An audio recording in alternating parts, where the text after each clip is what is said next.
In this video, we'll show you how to download your Amazon Fresh grocery receipts from the Amazon app. So first you'll need to go to this U tab right here. Now here go to this orders option.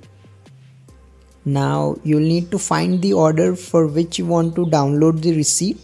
So let's just scroll down and find the Amazon Fresh order that you want to download the receipt or invoice for. Now simply open it.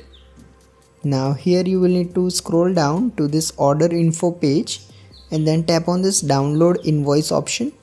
Now finally select download documents and simply wait for the file to be downloaded. If this method doesn't work for some reason, you can also open Amazon in your PC or Mac's web browser. Now find the Amazon Fresh order for which you want to download the receipt.